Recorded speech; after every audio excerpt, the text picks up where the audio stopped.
YouTube irratti viidiyoo uploadii goonu maal guuttachuu qabna? Seetingii kamiin guuttachuu qabna? Indalamanti hashtag fi wantoota adda addaa waan nuti dirqama guuttachuu qabnu waliin ilaallaa haga dhumaatti na waliin tura.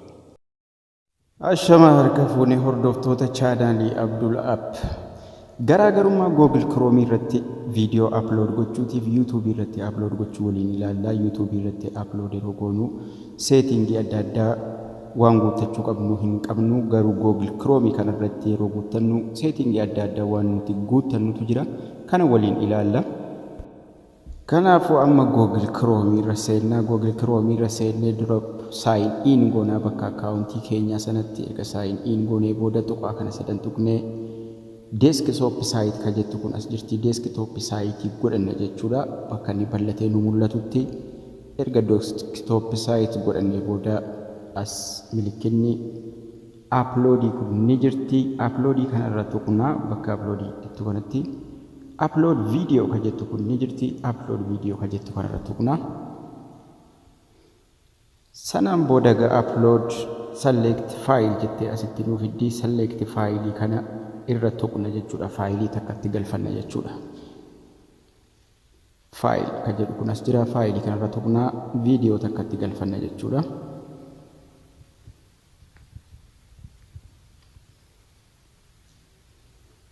Amma viidiyoon keenya nu seenee jira. Erga nu seenee booda taayitilii jira, descriptionii nu guuttachuu qabnu jira. Kun asii upload gochuu jira.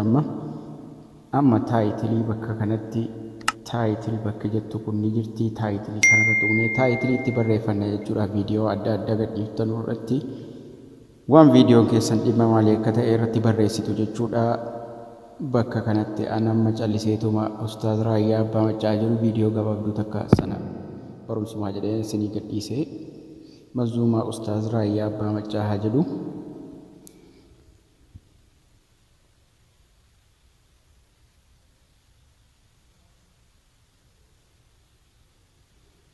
Sanaan booda kan lammataa kun description kan jedhu jira.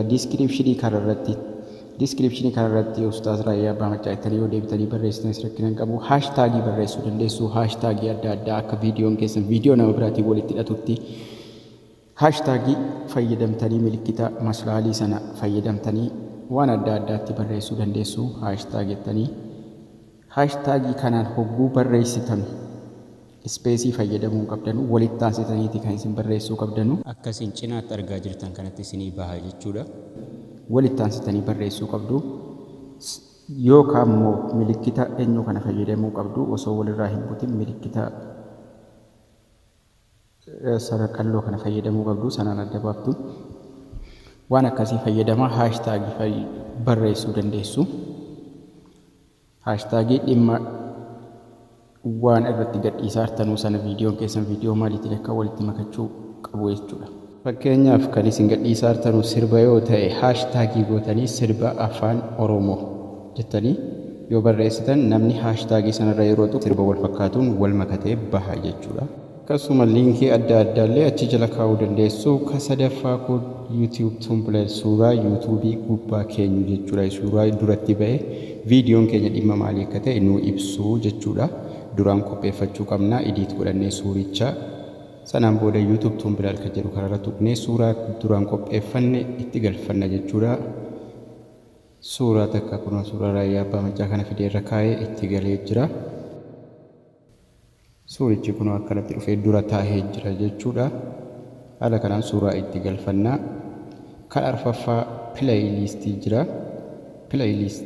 Playlistii create godhachuu dandeessu. Playlistii adda addaa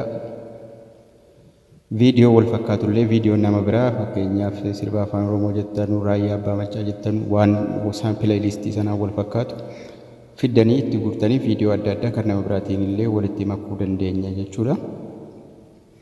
Ka arfaffaa kun YAGT viidiyoo keessan restrictii ta'uu qabamu ta'uu hin qabuudha. Viidiyoon keessan dhimma daa'imma laallatu moo dhimma daa'imni ilaaluu hin qabneedha. No jenna.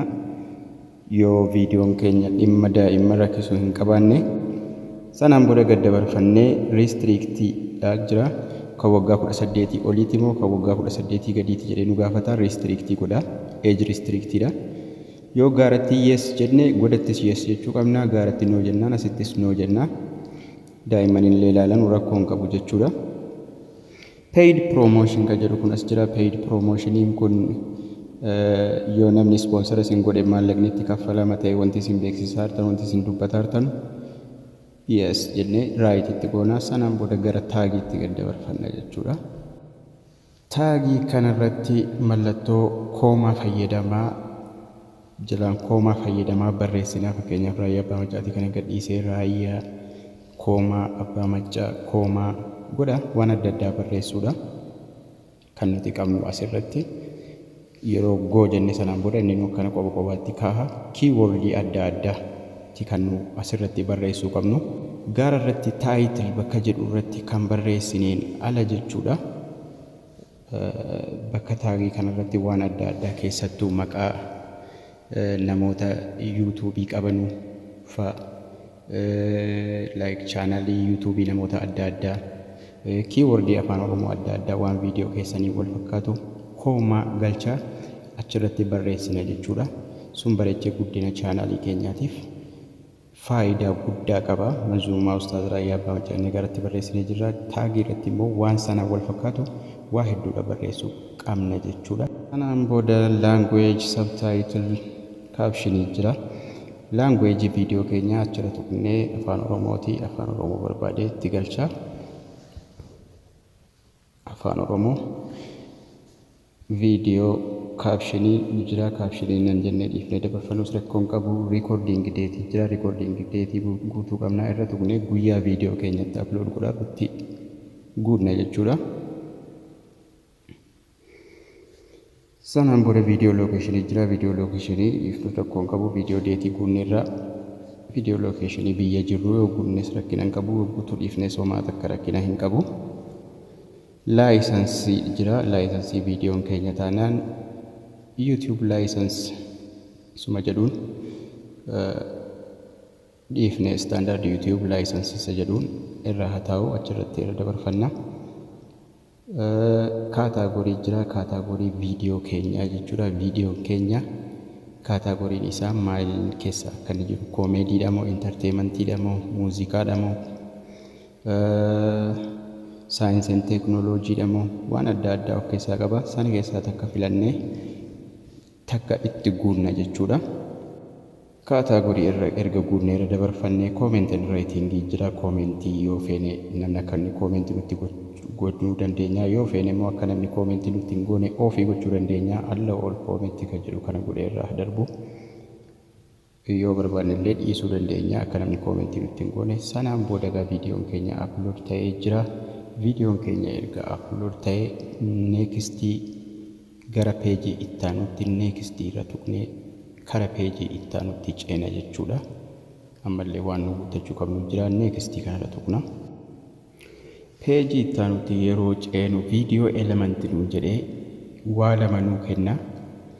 Viidiyoo dhumarratti mul'atan viidiyoo upload goonuu irratti viidiyoo biraa beeksisuu dandeenya. Kanaafuu aadi kan jettu kanarra tuqnee viidiyoo takka itti filanna jechuudha. Haala adda addaatiin irra kaa'uu dandeenya. Kanarra viidiyoo takkaaf sabiskiripshinii takka jedha. Mirkita piroofaayilii kiyyaa kan namni chaanaalii kiyya irra seenuu sanaaf viidiyoo addaa takka viidiyoodhuma kiyya keessaa takka filatee efiin irra kaa'a. Sana erga irra keenye seef goonee keessaa baana jechuudha. Amma irra kaa'ee jira. Amma sana edit goonee jira. Kan lammaffaa kun add cards waan viidiyoo keenya irratti viidiyoo biraa beeksisuu dandeenya. Viidiyoodhuma keenya chaanaalii nama biraa waan adda addaa beeksisuu dandeenya. Aadii irra tuqnee isallee galfanna jechuudha. Jalqaba irratti aad viidiyoo kan jedhu kun milikkita pilaasiitiin ni jira. Pilaasii kanarra tuqnee viidiyoo tokko filadhu nuun jedha. Yoo feene viidiyoo nama biraa yoo feene immoo viidiyoodhuma keenya takka irratti beeksisuu dandeenya. Irra tuqnaa jechuudha. Ammatti nu galchee jira. Seef goona. Seef goonee erga keessaa baanee booda neekst kan jedhu kun dhumarra ni jira. Neekstii jenna. Ka sadaffaa kun koopiraayitii bakka cheeknuu godhuu koopiraayitii hin qabu jedha. Viidiyoon keenya sirriidha jechuudha. Qulqulluudha viidiyoon keenya koopiraayitii kileemii qabu. Achi ceena jechuudha. Gara arfaffaatti neekst goonee paabilik gochuudha. Amma viidiyoo keenya public ka jedhu kanarra tuqna. Public kanarra erga tuqnee booda asitti unlished ni jira, private gochuu dandeenya video keenya kanamitti akka laalle. Amma publish gochuudhaaf immoo public isa jedhu kanarra tuqeen jira. Kanaan booda publish ka jedhu goda kana ni jira, publish goona jechuudha viidiyoocha. Amma finnee jirra waa hundayyuu guuttannee publish goona jechuudha. Amma haala kanaan viidiyoon keenya publish ta'ee jira.